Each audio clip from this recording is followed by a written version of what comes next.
Shark तुम्हाला 2 ते 3 तास तुमचं वेटिंग करतात. एपिसोड 15 मिनिटाचा एअर होतो. त्या 15 मिनिटांमध्ये 10 ते 15 करोड लोकं तुमचा बिझनेस बघत असतात. नाऊ अंडरस्टँड दिस की ते 10 मिनिटाचा जो एअर टाईम असतो त्याची व्हॅल्यू इटसेल्फ 8 ते 9 करोड आहे. त्या 15 मिनिटांमध्ये तुमचं पिच, तुमचं एक्सप्लेनेशन असं पाहिजे की you are talking to the customer. तुम्हाला ₹1 फंडिंग जरी नाही भेटली ना, काही फरक पडत नाही. तर एक गोष्ट समजून घ्या की शेतीमध्ये पैसा नाही अशी बिलकुल गोष्ट नाही आहे. इंडियामधल्या सगळ्यात मोस्ट प्रॉफिटेबल कंपन्या कुठल्या आहेत? टाटा आहे, रिलायन्स आहे, अदानी आहे. हे सगळे ॲग्रिकल्चर बिझनेसमध्ये आहेत, प्रॉफिटेबल आहेत. उद्योजक बनणं हे ग्लॅमरस झालं. ही चांगली गोष्ट आहे की बिझनेस ग्लॅमरस झालाय, पण लोक फक्त ग्लॅमरस गोष्टींच्याच बिझनेसमध्ये येत आहेत. बोरिंग बिझनेसमध्येच पैसा कमवता येतो. बिझनेसमध्ये वर्बल कम्युनिकेशनला काही व्हॅल्यू नसते. सगळं तुमचं पेपरवर पाहिजे, कारण जेव्हा तुम्ही कोर्टात जाल ना, तेव्हा ते वर्बल कम्युनिकेशनला काही व्हॅल्यू नसते. काय रिलेशन आहे तुमचं वेंडरसोबत झालं, कस्टमरसोबत झालं, ह्याला काही व्हॅल्यू नसते. जे तुमचं डॉक्युमेंटेड आहे तेच फक्त कन्सिडर केलं जातं. मी जितक्या पण लोकांना भेटतो त्यांना म्हटलं की आपण प्रोटेक्टेड कल्टिवेशन पॉलिहाऊसचा प्रकल्प आपण करून त्याच्यामध्ये चांगले पैसे कमवू शकतो. पहिली गोष्ट लोकांमध्ये असे सबसिडी किती भेटणार, अरे प्रॉफिट किती भेटणार हा प्रश्न हवा तुम्हाला. सबसिडी किती भेटणार? सबसिडी घेणार ते पॉलिहाऊस नंतर बंद. तुम्ही कमवणार किती पैसे हा प्रश्न हवा का सबसिडी किती भेटणार हा प्रश्न हवा तुम्हाला. मी आत्तापर्यंत जितक्या ट्रेडिशनल फार्मर्सला भेटते माझा पहिला प्रश्नच असतो, ज्या दिवशी तुम्ही सीड दुकानातून विकत आणलं, बी तुम्ही आणलं तिथून, ज्या दिवशी तुम्ही माल टाकला, हमाली तोलाई करून टाकला, तुमच्याकडे पूर्ण ट्रान्झॅक्शनचं कॅल्क्युलेशन आहे का? अनफॉर्च्युनेटली आत्तापर्यंत मला एकही फार्मर भेटला नाही की ज्याच्याकडे हे सगळे ट्रान्झॅक्शन्स आहेत.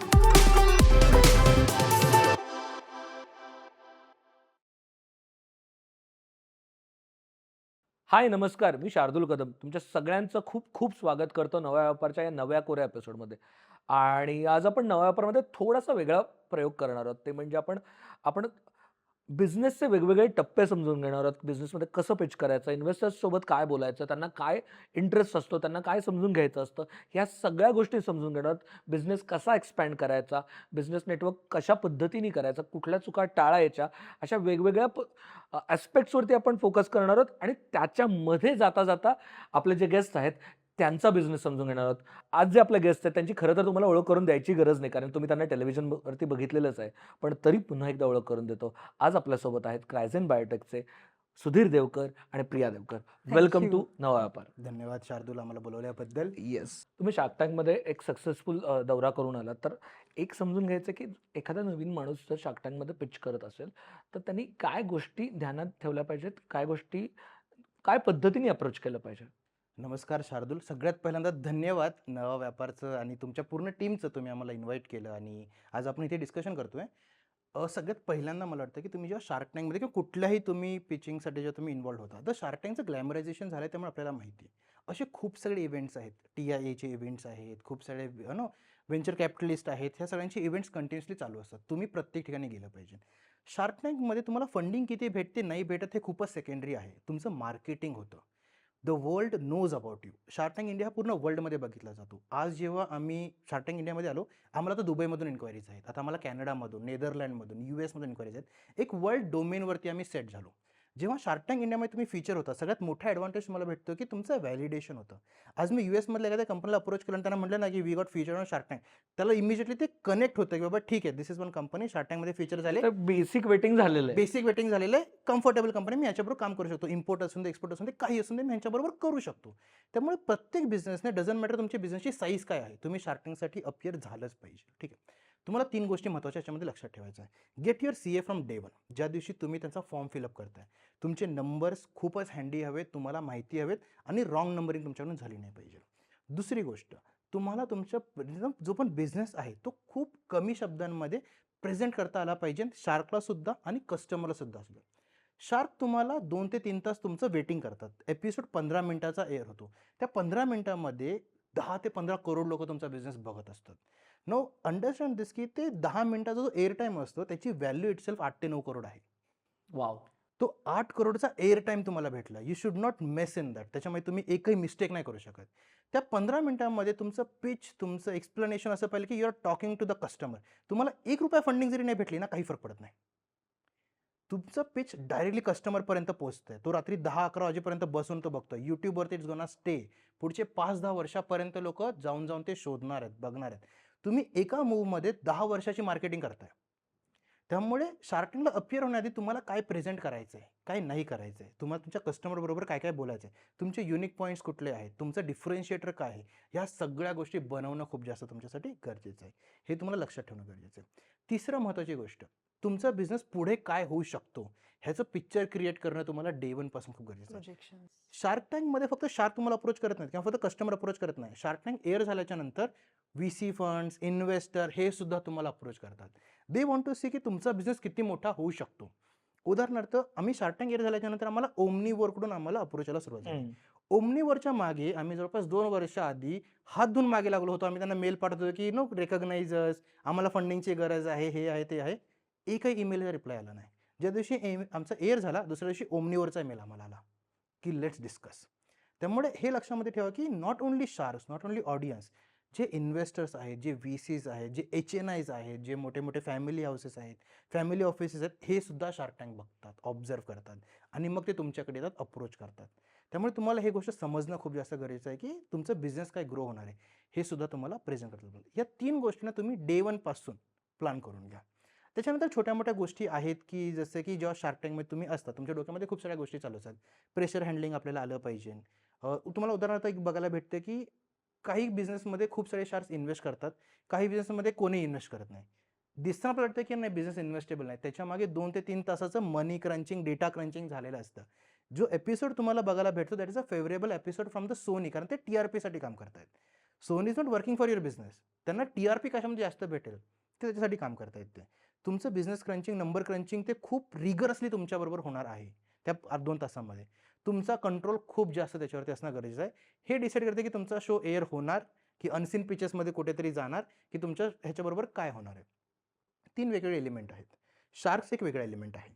सोनी तुम्ही TV तुमचा जो एअर करणार आहे तो एक वेगळा एलिमेंट आहे आणि तुमचं बिझनेस प्रपोजल हे 3 वेगवेगळे एंटिटीज आहेत. ह्या तिघांवरती तुम्हाला फोकस करायचा आहे. तुम्ही प्रेझेंटेबल पाहिजे, त्याच्याबद्दल तुम्ही अप्रोचेबल पाहिजे शार्कसाठी आणि तुमच्या बिझनेसवर तुमचा होल्ड खूप जास्त स्ट्रॉंग हवा. ह्या 3 गोष्टींचा मला वाटतं की प्रत्येक माणसाने विचार केला पाहिजे आणि shark tank is a platform. Shark टँकसाठी खूप सगळे आहेत. आता Amazonने पण चालू केलं आहे. खूप साऱ्यांचे आहेत. जिओ पण जिओ- करतंय. जिओ जिओ पण पण करताय. करतंय. You should definitely approach each and everyone. कारण मार्केटिंग एक खूप मार्केटिंग मोठा हा खूप अँगल मोठा आहे. म्हणजे अप्रोच घेतला हवा की आज मार्केटिंगसाठी आपण आज आम्हाला पियुष बन्सल सरांनी किती फंडिंग दिली हे लिटरली आज आमच्यासाठी सेकंडरी झालंय. कारण पहिल्या एका वीकमध्ये आम्ही त्याच्यापेक्षा कितीतरी जास्त रेव्हेन्यू केला. जेवढे पैसे मला शार्क टँकमधून भेटले त्याच्यापेक्षा जास्त आमच्यामध्ये 2 दिवसामध्ये त्याच्यापेक्षा जास्त आमचा रेव्हेन्यू झाला. ब्ल्यूटी एक कंपनी आली होती शार्क टँकमध्ये. जेव्हा ते शार्क टँकमध्ये आली ना त्यांचा महिन्याचा रेव्हेन्यू होता 30 लाख रुपये. आज त्यांचा दिवसाचा रेव्हेन्यू 30 लाख रुपये. 30 लाख रुपये. So you get that kind of a marketing. तुम्हाला ती मार्केटिंग भेटते. त्यामुळे शार्क टँकला अप्रोच झालं पाहिजे. दुसरी एक mistake, don't go early.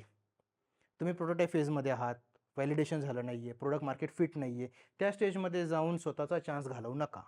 Build a product market fit first. एक असं प्रोडक्ट बनवा की जे तुम्ही कस्टमरला एक्सटेंड करू शकता. खूप सारे पिचेस आपल्याला असे बघायला भेटतात की मी बाईक घेऊन आलोय किंवा मी कुठली गोष्टी घेऊन आलोय, पण आता मला माहिती नाही पुढे काय करायचं. त्याचा काहीच तुम्हाला फायदाच काही नाही झाला त्याचा.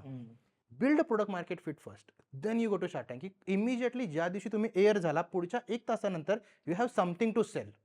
तुम्हाला काहीतरी सेल कराकडे तुमच्याकडे आहे, इन्व्हेंटरीमध्ये आहे. ते प्रोडक्ट तुम्ही सगळ्यात पहिल्यांदा बनवा. कारण ज्या दिवशी you go. तुमचा प्रोमो रिलीज होतो ना त्या दिवशीपासून तुमचा बिझनेस सुरू होतो.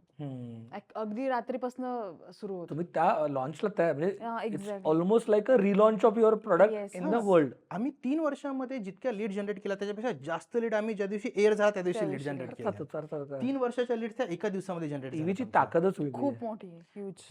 सेकंड महत्त्वाची गोष्ट मला आणखी जी इम्बेड करा म्हणजे इथे एम्फसाइज करायची ती म्हणजे जेव्हाही तुम्ही शार्क टँक किंवा अशा कुठल्याही ह्याला अप्रोच करता तुम्ही, तेव्हा तुम्हाला एक समजून घ्यायचं आहे की मार्केटिंग बरोबरच तुमची पर्सनल इमेज बिल्डिंग सुद्धा होत असते. You are not the same person after that. ठीक आहे. त्याच्यानंतर लोक तुमच्या बिझनेसला तुम्हाला खूपच रिस्पेक्टफुली आणि एका वेगळ्या नजरेने बघायला सुरुवात करतात. त्यामुळे एवढं मेक शुअर करा की तुमची मार्केटिंग टीम ह्या सगळ्या टीम तुमच्या रेडी आहेत.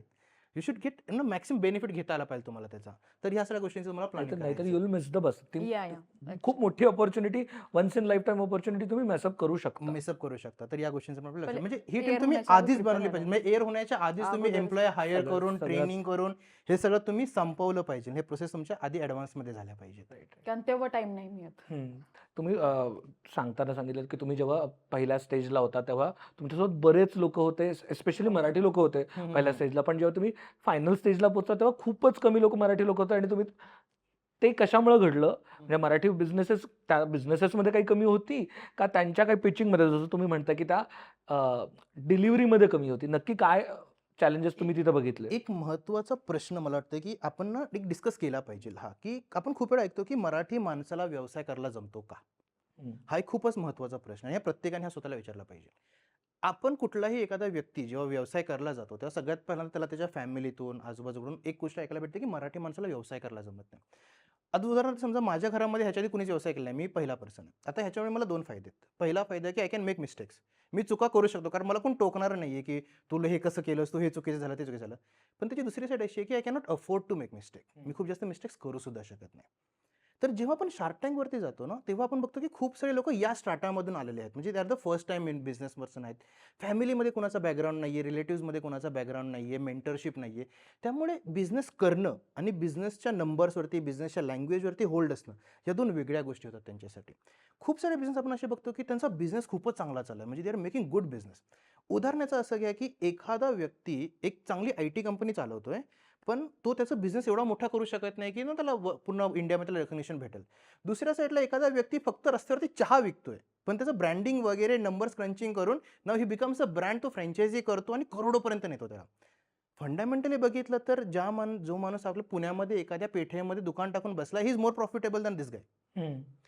पण ह्या माणसाला बिझनेसचं नॉलेज चांगलं आहे. त्या लँग्वेजवरती होल्ड आहे. He knows his number. त्याला तो नंबर लोकांना सांगता येतो, कन्व्हिन्स करता येतो, समजावून हं. देता येतो. त्यामुळे तो खूपच कमी वेळामध्ये खूप पुढे जातो आणि हे शार्क टँकमध्ये पण बघायला भेटतं. खूप सारे स्टार्टअप जे आमच्याबरोबर सुरुवातीला हं. आले, they had a very good business, profitable business आहेत, पैसे कमवत आहेत, सगळं होतंय. But they are not able to present it in front of a sharks. त्यांना शार्क्सच्या पुढे प्रेझेंट करता येत नाहीये. हं. बिझनेस टीमसमोर प्रेझेंट करता येत नाहीये किंवा त्यांच्या कस्टमरला प्रेझेंट करता येत नाहीये. मग somehow in process they got filtered out.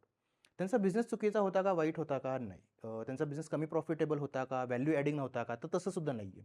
खूप सारे आपल्याला अनसीन पिचेसमध्ये बघायला भेटतात, की खूपच चांगले ब्राईट आयडियावाले बिझनेस आहेत. But they couldn't make it to Shark Tank. पण खूप सारे असे बिझनेस आहेत, की त्यांचं प्रॉफिट नाहीये, आयडिया फेजमध्ये आहेत, फक्त पेपर वर्क केलेलं आहे. फक्त प्रोटोटाइप स्टेजलाच आहेत. म्हणजे त्यांनी प्रॉडक्ट सुद्धा बनवलेलं नाहीये. एक महत्त्वाचा टर्म असतो प्रॉडक्ट मार्केट फिट. हं. तो सुद्धा टेस्ट केलेला नाहीये. But they come on a shark tank, they pitch and they raise money. बरोबर. आणि ज्यांनी प्रॉफिटेबल बनवलाय त्यांना पैसे रेज करता येत नाही. त्याचं कोर रिझन मला वाटतं वॉव! कुठेतरी हे आहे. मला तुमच्याकडेच यायचं त्याबद्दल. कारण का हे समजून घ्यायचं, की बऱ्याचदा आपण या टर्म्स येतात, की एबिटा येतो, टॅम येतो, प्रॉडक्ट मार्केट फिट येतं किंवा आर-ओ-आय येतो. ह्या सगळ्या टर्म्स येतात आणि बऱ्याचदा लोकांना त्या टर्म्स माहिती नसतात हं, हं, हं. स्पेसिफिकली. म्हणजे त्यांना ॲक्चुअली तेच करत असतात बिझनेसमध्ये, पण त्या टर्म्स माहीत नसतात. त्या टर्म्स कितपत माहिती असणं गरजेचं आहे. कारण because you handle finance here. तुम्हाला काय त्या टर्म्सबद्दल म्हणजे तुम्ही त्या टर्म्स सांगू शकाल का, की कुठल्या टर्म्स बेसिक माहिती असल्या पाहिजेत पिचमध्ये? तुम्हाला ज्या महत्त्वाच्या लागल्या ओव्हरऑल पिचिंग प्रोसेसमध्ये? तर आपल्याला पिचिंगमध्ये सर्वात जास्त इम्पॉर्टंट माहिती पाहिजे, की आपला टर्नओव्हर किती आहे. हं. टर्नओव्हरमध्ये आपलं ग्रॉस मार्जिन किती आहे. कारण जे शार्क असतात ग्रॉस मार्जिनवर खूप फोकस्ड असतात. हं. ग्रॉस मार्जिनमध्ये तुम्हाला जे म्हणजे खर्च वगैरे जाऊन ऑपरेशन ऑपेक्स कटून जे पैसे राहतात ते ग्रॉस मार्जिन असतं. त्यानंतर येतं नेट मार्जिन. त्यामध्ये तुमचे जे ऑपरेशनचे खर्च आहे जसे सॅलरीज, हं. ऑफिस रेंट किंवा आणखी जे cost, marketing marketing expense. Cost वगैरे हे सगळं कट करून जे राहतं ते नेट प्रॉफिट हं. असतं. आणि इबिटा असतं हे अर्निंग बिफोर टॅक्सेशन. सो म्हणजे तुम्हाला टॅक्स लागायच्या अगोदर जे अर्निंग असतं दॅट इज हं. इबिटा. तर ह्या गोष्टी आपल्याला माहिती असणं खूप गरजेचं आहे, कारण हे नंबर्स जे असतात तेच अट्रॅक्ट करतात शार्क्स लोकांना. कुठल्याही इन्व्हेस्टरला, नॉट ओन्ली शार्क्स, कुठल्याही इन्व्हेस्टरला ह्या गोष्टी अट्रॅक्ट करतात. सो जेव्हा आपल्याला ह्या गोष्टी माहिती असतात आणि ह्या गोष्टी होल्ड असतो, शार्क्सला किंवा इन्व्हेस्टरला हे कॉन्फिडन्स येतो, की यांना नंबर्सचा गेम माहिती आहे. ह्यांना यांचा बिझनेस काय करतो, त्याच्यामध्ये यांचे नंबर्स कसे आहे, ह्याचं कॉन्फिडन्स बघतात. कारण शार्क टँकमध्ये खूप सारे लोक असे असतात, की ज्यांचं खूप टर्नओव्हर किंवा खूप मार्जिन्स असं नसतं. बट त्यांना नंबर जे माहिती असतात, शार्क्स त्याच्यावरच बेट घेतात, त्या फाउंडर्सवरतीच बेट घेतात, की हे आपले नंबर किती छान प्रकारे सांगू शकतात. पण हे नंबर्स आणि का महत्त्वाचे आहेत? म्हणजे एखाद्याला नंबर्स माहिती असतील, जरी चांगले नंबर्स असतील फॉर एक्झाम्पल, एखाद्याचा 100 कोटीचा बिझनेस आहे आणि त्याला एबिटा तोंडपाठ नसेल, हं. पण त्याचा बिझनेस चांगला आहे. ते आपण का याला हां. असं समजूया, ठीक आहे. आपण एक एक्झाम्पल हां. घेऊया आपण. याला अतिशय एकदम सिंपल एक्झाम्पल घेऊया आपण ह्याच्यासाठी. मी एक नवीन व्यवसाय चालू करायला गेलोय. मी एक नवीन व्यवसाय चालू पण केलाय आणि लेट्स से तुम्ही एक शार्क आहात, तुम्ही एक इन्व्हेस्टर आहात. मी माझा बिझनेस तुमच्याकडे घेऊन आलो. तुम्हाला माझ्या बिझनेसबद्दल नॉलेज नाही, इंडस्ट्रीबद्दल नॉलेज नाही. हाऊ यू विल अॅनलाईज की माझा बिझनेस प्रॉफिटेबल आहे की माझ्याकडे नाही? वेळच कमी आहे वेळच अॅनलाईज कमी करायला. आहे. ठीक आहे. आता समजा की माझ्या बिझनेसमध्ये मी 20 लाख रुपयाचा रेव्हेन्यू करतो. म्हणजे कस्टमर माझ्या दुकानामध्ये येतात आणि महिन्याच्या शेवटी मी 20 लाख रुपये कस्टमरकडून कमवतो. हं. ठीक आहे. आता माझ्या एका दुकानामध्ये दिवसाला किती कस्टमर येऊ शकतात? लेट्स से की 200 कस्टमर येऊ हं. शकतात. असे माझ्या पुण्यामध्ये मी समजा 100 दुकानं टाकले तर माझ्याकडे किती कस्टमर येऊ शकतात? 200 गुणिले 100. आता हा झालं माझं मार्केट, म्हणजे टोटल मार्केट, ॲड्रेसेबल मार्केट आहे, ज्याला मी डायरेक्टली अप्रोच करू शकतो. आता हे जे 200 कस्टमर येतात त्यांनी समजा मला 20 लाखाचा बिझनेस करून दिला. हे झालं माझं माझं रेव्हेन्यू झाला, हा म्हणजे 20 लाखाचा रेव्हेन्यू माझा आहे. 20 लाखाचा माल विकल्याच्या नंतर माझ्याकडे 2 लाख रुपये शेवटी राहतात. हा माझा ग्रॉस प्रॉफिट झाला. बरोबर. ठीक आहे. आता 2 लाखामध्ये मला रेंट द्यायचं आहे, सॅलरीज द्यायचे आहेत, माझं मार्केटिंग करायचं आहे, एखादा इन्फ्लुएन्सर आला तर मला त्याच्यावरती स्पेंड करायचं आहे, ह्या सगळ्या गोष्टी करायच्या आहेत. हे सगळं करून मी घरी शेवटी 50,000 रुपये घेऊन जातो.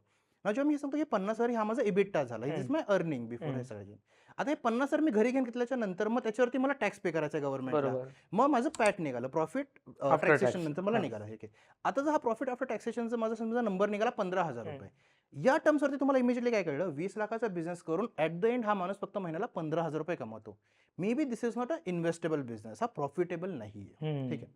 पण जर हे नंबर थोडे वेगळे असले, समजा माझा आज 20 लाखाचा बिझनेस आहे, 20 लाखामध्ये माझं ग्रॉस प्रॉफिट लेट्स से 50%चं आहे, मी 10 लाख रुपये घरी घेऊन जातो. मी सगळं आउटसोर्स केलेलं आहे, माझं इन हाऊस काहीच नाही, मी फक्त सेलिंग करतो. मी एक वेबसाईट टाकली आणि वेबसाईटवरती मी सेलिंग करतो. सगळ्याच्या सगळं आउटसोर्स केलं, त्यामुळे त्या 20 लाखामधले मला 8 लाख रुपये शेवटी राहतात घरामध्ये, मार्केटिंग वगैरे सगळं काढून. त्या 8 लाखामध्ये मी टॅक्स वगैरे सगळं भरून सुद्धा माझ्याकडे शेवटी 4 लाख रुपये राहतात. हा माझा पॅट वगैरे सगळा निघाला. नाऊ फॉर यू, जेव्हा हे 2 बिझनेस तुमच्या समोर आहेत, डिसिजन मेकिंग इमिजिएट होतं तुमच्यासाठी. काय हा बिझनेस रेव्हेन्यू दोघांचा सेम आहे. ॲट द एंड बँकेमध्ये दोघांच्या सेमच पैसे येत आहेत. पण ॲज अ इन्व्हेस्टर कुठे जास्त चान्सेस आहेत की तुमचं इन्व्हेस्टमेंट तुम्हाला रिटर्न भेटेल? जो Correct, 8 लाख कमवतोय, he is in a better position to give you the returns. जो स्वतःच 15,000 कमवतोय तो तुम्हाला रिटर्न्स नाही देऊ शकणार. बरोबर. तो तुमच्यासाठी लॉंग टर्मचा गेम झाला तो. तर याच्यासाठी तुमचा बिझनेस ओव्हरऑली तुम्हाला माहिती असणं आणि 1 मिनिटाच्या आतमध्ये समोरच्या माणसाला एक्सप्लेन करता येणं इन दिस बिझनेस टर्मिनॉलॉजी, हे खूप जास्त महत्त्वाचं असतं. Got it. नंबर्स दोघांना माहिती आहेत त्यांचे, ठीक आहे, पण ते प्रेझेंट करता आले पाहिजे. कमी वेळात, माझ्याकडे वेळ कमी आहे, मला दिवसात 100 प्रॉडक्ट्स एक्झामाइन करायचे आणि त्याच्यावरनं ठरवायचं की तुमच्यात पैसे टाकायचे आहेत का नाहीत. तर माझ्याकडे 10 मिनिटं, 10 मिनिटात तुम्ही एक्सप्लेन करायचं. आणि टोटल ॲड्रेसेबल जे मार्केट आहे त्याच्यावरून स्केलेबिलिटी करते बिझनेसची किती आहे, तर त्यावर ते डिसिजन घेतात की हा बिझनेस लॉंग टर्म मध्ये किती कमवू शकतो. राईट. फॉर दॅट त्यांना टाइमचं माहिती असणं गरजेचं असतं. आणि आपल्याला ती आयडिया असते की आपण किती स्केल करू शकतो हा बिझनेस. त्यासाठी आपण टोटल ॲड्रेसेबल मार्केट आपल्याला पण लक्षात आलं पाहिजे की बाबा आपण ज्या धंद्यात पडतोय त्यात आहे की नाही पुढे आहे की मार्केट. नाही मार्केट? समजा जर स्टॅग्नंट होणार कुठे जाऊन. जर ते थोडंच असेल तर, म्हणजे समजा याचं उदाहरण घ्या ना, टाइम कशावरून डिसाईड होऊ शकतो? की टाइम खूप साऱ्या गोष्टीवरून कळतो. जसं की फॉर एक्झाम्पल उद्या तुम्ही डिसाईड केलं की मला कोल माईन टाकायची, तुमचा टाइम काय असणार आहे? तुमच्या कंट्रीमध्ये जेवढं कोलचं रिझर्व्ह आहे दॅट इज युअर टाइम, त्याच्यापेक्षा जास्त तर तुम्ही काढू शकत नाही. करेक्ट. तर एखाद्या गोष्टीला तुम्ही कितीपर्यंत इन्फ्लेट करू शकता, किती एक्सपांड करू शकता, ते तुमचं टाइम आहे. ठीक करेक्ट. आहे, हे माहिती असणं खूप गरजेचं आहे. खूप सगळे बिझनेसेस अशा व्यवसायामध्ये आपण काम करायला सुरुवात करू, टाइमच खूप लिमिटेड आहे. अशा बिझनेसमध्ये आपण काम करायला सुरुवात केली ना, तुम्ही बेस्ट टॅलेंट आणलं, बेस्ट टेक्नॉलॉजी आणली, बेस्ट इन्व्हेस्टर आणले, खूप जास्त पैसे टाकले, तर तो बिझनेस खूप जास्त एक्सपांड होत नाही, कारण ते मार्केटच त्याचं अवेलेबल नाही. करेक्ट. करेक्ट. हे खूप महत्त्वाचं असतं, ते त्याचं मार्केट आहे की नाही. आणि तुम्ही आता बोलता बोलता म्हणाल की वेळ कमी असतो, आणि त्याच्याबद्दल एक फेमस टर्म आहे स्टार्टअप कल्चरमध्ये, that is called elevator pitch. म्हणजे आपण पिक्चर सारख्या सिरीजमध्ये बघितलेले, बऱ्याच वेळ बोलले, पण एक्झॅक्टली एलिव्हेटर पिच काय असतं ही कॉन्सेप्ट थोडं आपण एक्सप्लेन करू शकलात तर बरं होईल, आणि त्याच्यात काय येणं गरजेचं आहे.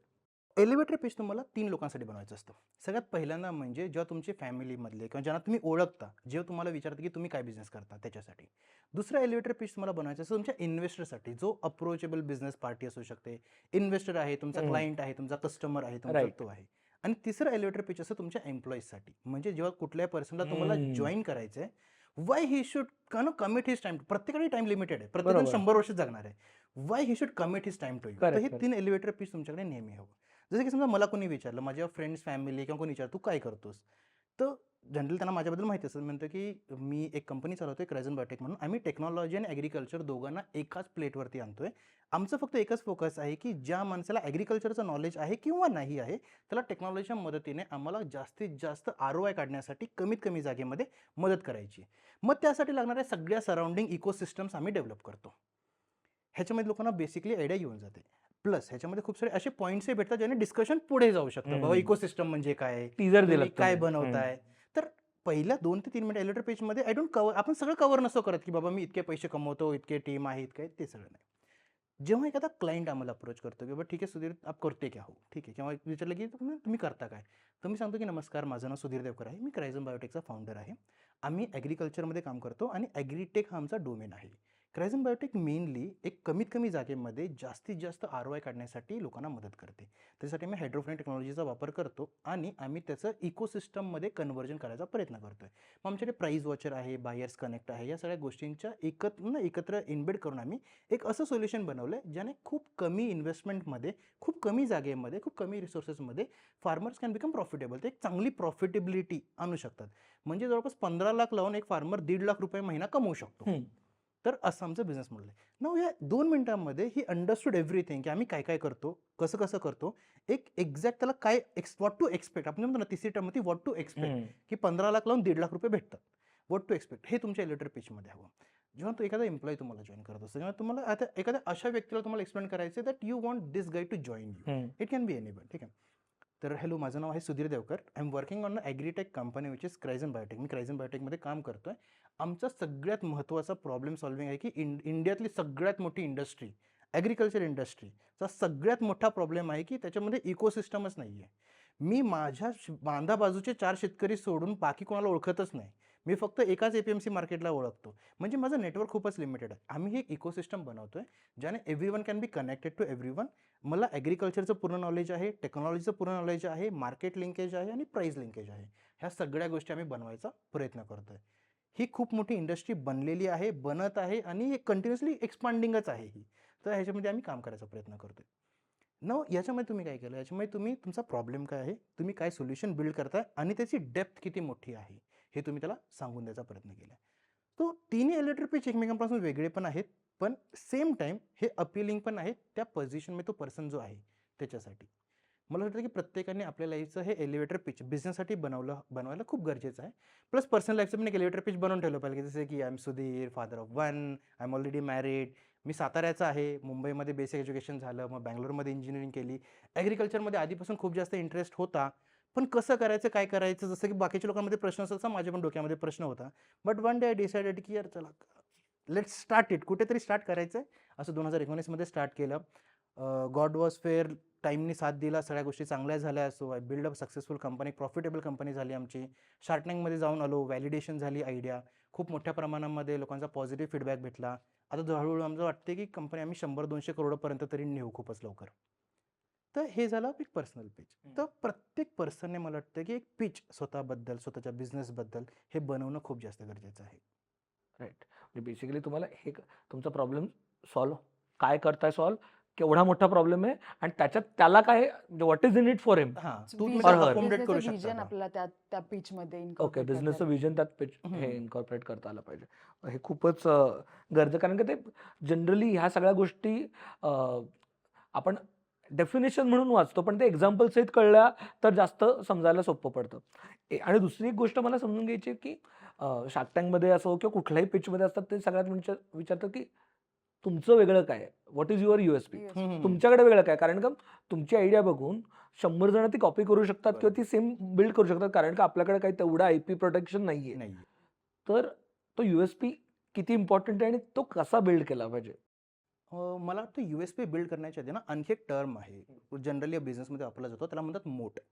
बिझनेस मोड. बिझनेस मोट, तुमची एक बिझनेस मोट हवी. बिझनेस मोट म्हणजे काय, की एक असं युनिक तुमच्याकडे ॲडव्हान्टेज आहे जे दुसऱ्या कुणाकडेच नाही. ते ॲडव्हान्टेज तुमच्याकडे हवं, त्याने तुमचा बिझनेस बनवू शकतो. अनफेअर ॲडव्हान्टेज त्याला म्हणतात, की लोक म्हणतात ना की तुम्हाला बिझनेसमध्ये तुमच्या अशी कुठेतरी गोष्ट जी बाकी कुणाकडेच नाही आहे, ते अनफेअर ॲडव्हान्टेज हवं. फॉर एक्झाम्पल जसं की आमचा बिझनेस आहे, आम्ही हायड्रोफोनिकमध्ये, आमचं अनफेअर ॲडव्हान्टेज काय याच्यामध्ये, की आमचा एक कोर्स आहे हायड्रोफोनिक मास्टर क्लास.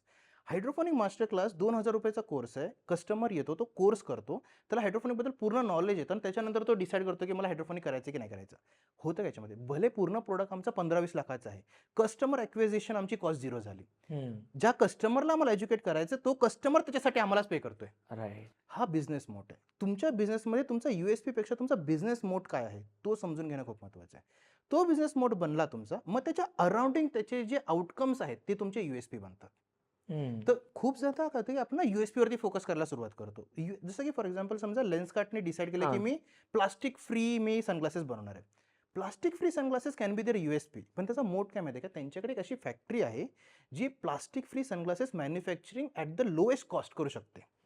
तो त्यांचा मोट आहे, ते दुसऱ्या कोणाकडे नाहीये.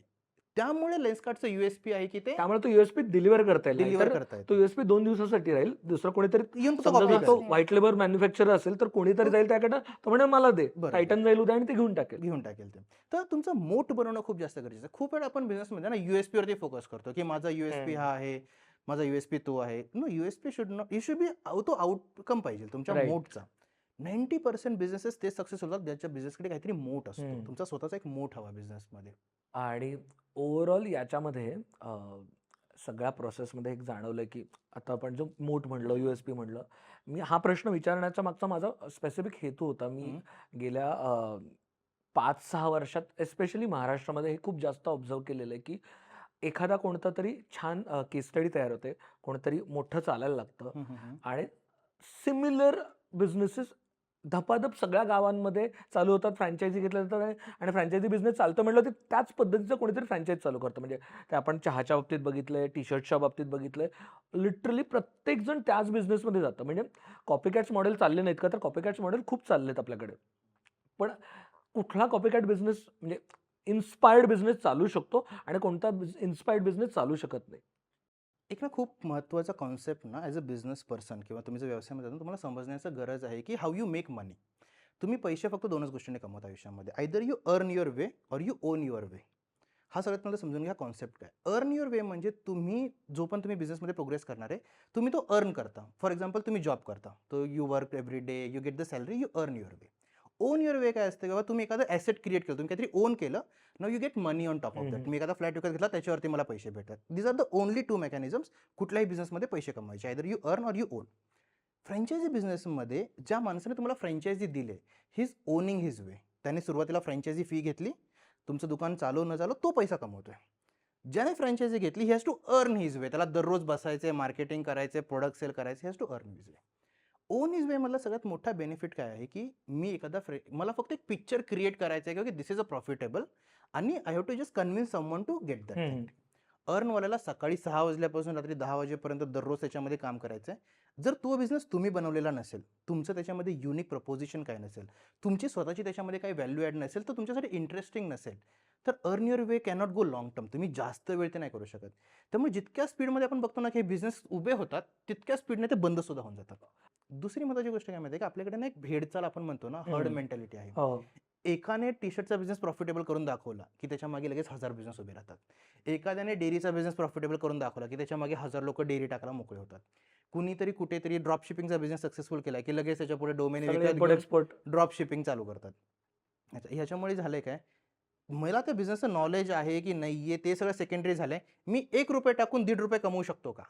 फक्त ह्या एकाच इक्वेशन भोवती पूर्ण बिझनेस बनवला जातो, आणि ज्या दिवशी तो ₹1.5 कमवता येत नाही, त्या दिवशी मग त्या इंडस्ट्रीला शिव्या द्यायला सुरुवात होते. करेक्ट.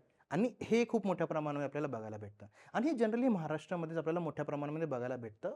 त्याचं कारण असं आहे की we don't come from the mentorship background. महाराष्ट्रामध्ये आपल्याला तेवढी असं मेंटरशिप बघायला भेटत नाही. बाकीच्या स्टेटमध्ये if you go to Gujarat, if you go to Punjab, कर्नाटकमध्ये आपल्याला एक बिझनेस मेंटरशिप आपल्याला बघायला मला भेटते. ॲक्च्युअली तेच विचारायचं होतं की बिझनेसमध्ये स्पेसिफिकली मेंटरशिप किती महत्त्वाची आणि ते काय रोल प्ले करतात. कारण का आपल्याकडे जनरली फॅमिलीजमधलं डिस्कशन होतं, नंबर कोणाला सांगू नको, बाहेर नाही सांगायचं सगळं. बरोबर. आणि तो त्याचा काय, त्यांनी गंडवलं तर तुला, त्याचा काहीतरी हात असेल, ह्या पद्धतीने बोललं जातं. आणि आपण खूप म्हणजे अक्षरशः जोपर्यंत लिगल कंप्लायन्स येत नाही तोपर्यंत CA लॉयर पण बिझनेसमध्ये इन करत नाही. बरोबर. हे मेंटर्स असणं किती इम्पॉर्टंट आहे, CA लॉयर असणं किती इम्पॉर्टंट आहे आणि ते रोल काय प्ले करतात. ॲक्च्युली हे खूप इम्पॉर्टंट आहे. इनिशियली जेव्हा आम्ही स्टार्ट केलं, इनिशियली आम्ही दोघांनी स्टार्ट केलं होतं, त्यामुळे एवढं जास्त आपण इनिशियली नाही घेऊ शकत हे लोकांना पॅनलवर. पण जेव्हा तुमची कॅपॅसिटी बिल्ड होते, you should take mentors on board. काय असतं की आपल्या प्रत्येक गोष्ट लिगल आपल्याला माहिती नसते. जेव्हा आपल्या डोक्यावर येतं तेव्हा आपण ते घेतो, आणि ते कॉस्ट त्याच्यामध्ये खूप इन्व्हॉल्व होते. मग स्टार्टिंगपासून जेव्हा तुमच्याकडे CA असेल, ॲडव्होकेट असतील, हे मेंटॉर जेव्हा असतात, स्टार्टिंगपासून तुम्ही तुमचं फायनान्स प्लॅनिंग करू शकता, की मला कसं रनवे ठेवायला हवा, 6 मंथचा रनवे ठेवायला हवं. ही कन्सेप्ट मला माझ्या CA कडून कळाली, की 6 मंथ जर रनवे ठेवला तर मी रिस्क फ्री बिझनेस करू शकते. मला त्या 6 मंथचा माझा बिझनेस चालूच राहणार आहे, जरी माझ्याकडे ऑपरेशनसाठी पैसे नसेल, पण I have saved that 6 month runway. हे डोक्यात जेव्हा असतं तेव्हा फ्रीली तुम्ही काम करू शकता. आणि ह्या गोष्टी आपल्याला येत नसतात कारण आपल्या डे टू डे ॲक्टिव्हिटीज इतक्या असतात की आपण त्याच्यावर फोकस नाही करू शकत. आणि ते इन्साईट्सही आपल्याला नसतात कारण आपल्याला ऑपरेशन्स बघायचे असतात, स्केलेबिलिटी बघायची असते, मार्केटिंग करायची असते.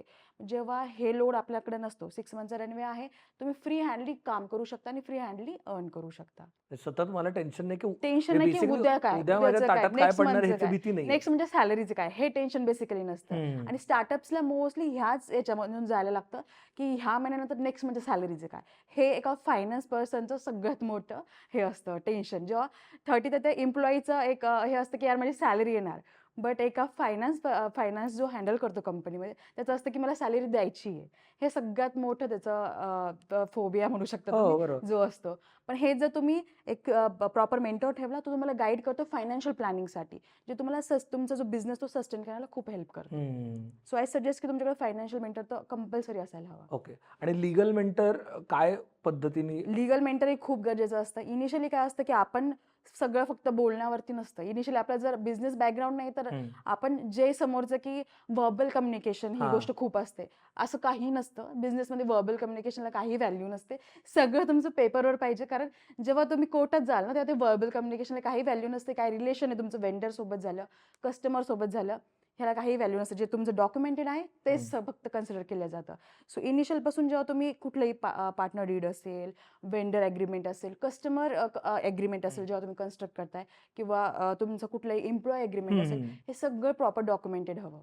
आणि त्यासाठी तुम्हाला एक लॉयरही माहिती पाहिजे जो ॲग्रीमेंट ड्राफ्ट करून देईल प्रॉपर. कारण ती लँग्वेज आपल्याला माहिती नसते की ह्याचं मिनिंग काय होतो. कधी कधी काय होतं की कस्टमर असतात ते स्वतःचं ॲग्रीमेंट तुम्हाला पाठवणार. तुम्ही ते व्हेरीफाय करू शकत नाही कारण तुम्ही लिगल बॅकग्राऊंडचे नाही. हम्म. सो बेटर तुम्ही इनिशियल डेजपासूनच ॲडव्होकेट आणि CA घ्यायला हवं.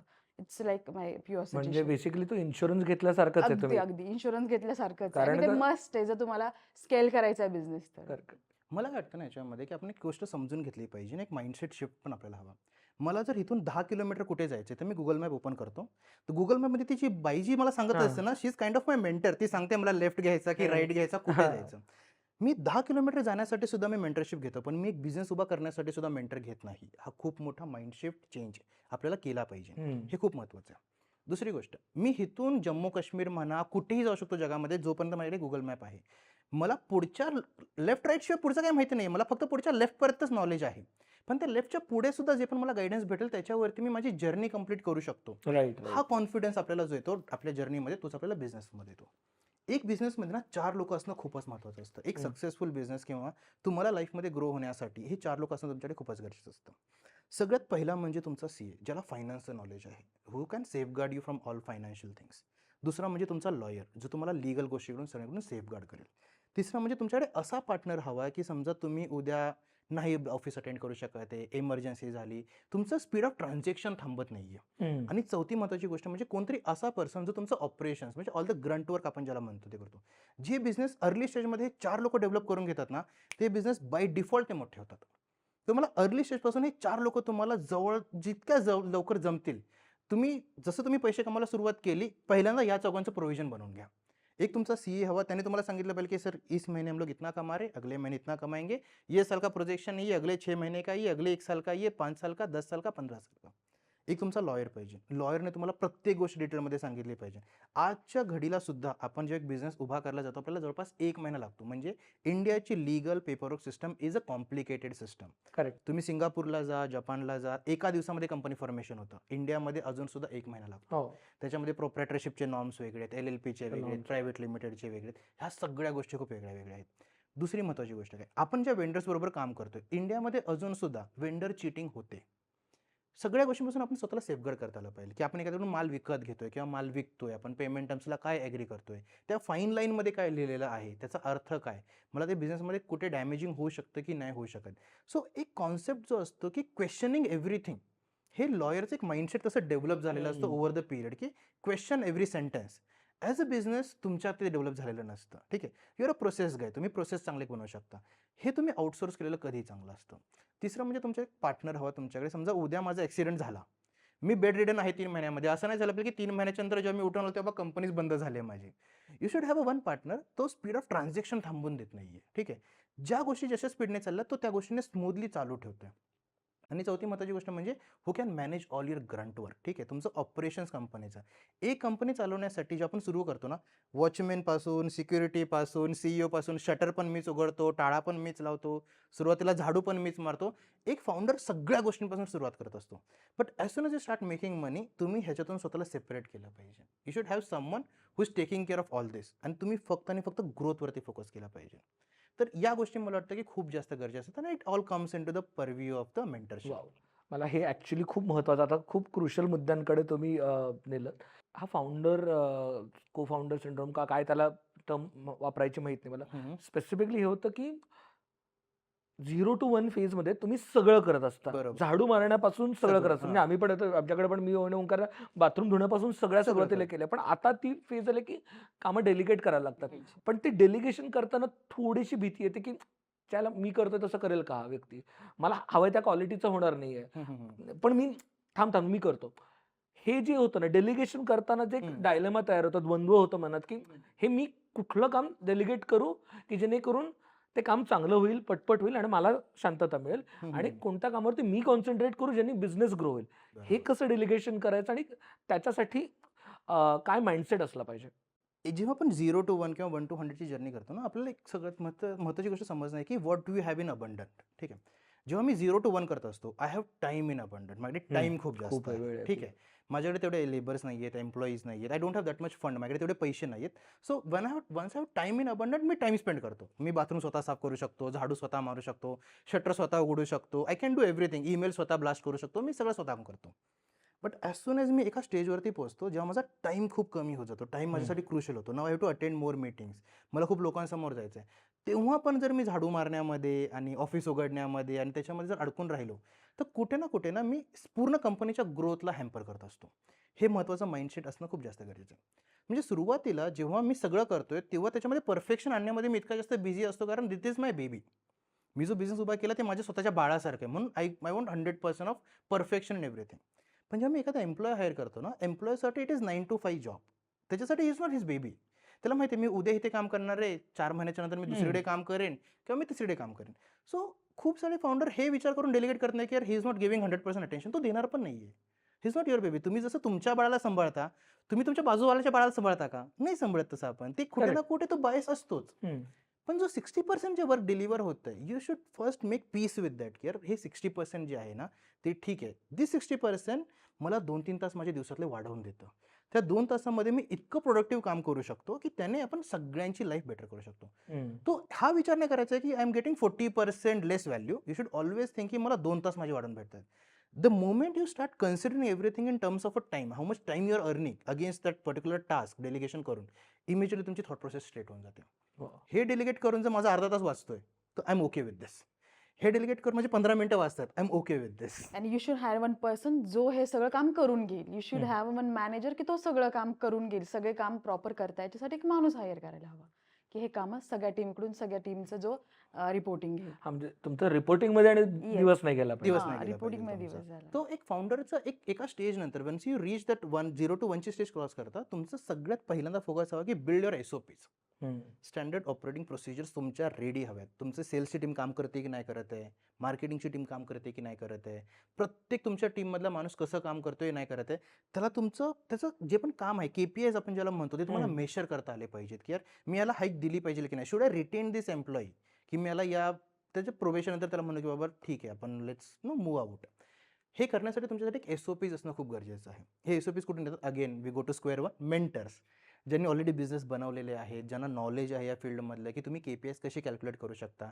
एखाद्या एम्प्लॉईचा ROI म्हणजे रेव्हेन्यू ऑन इन्व्हेस्टमेंट. जर एखाद्या एम्प्लॉईवरती मी महिन्याला ₹5,000 खर्च करतोय, काय हा एम्प्लॉई मला ₹6,000 कमवून देतोय की नाही, हा ROI तुम्हाला कॅल्क्युलेट करता आला पाहिजे.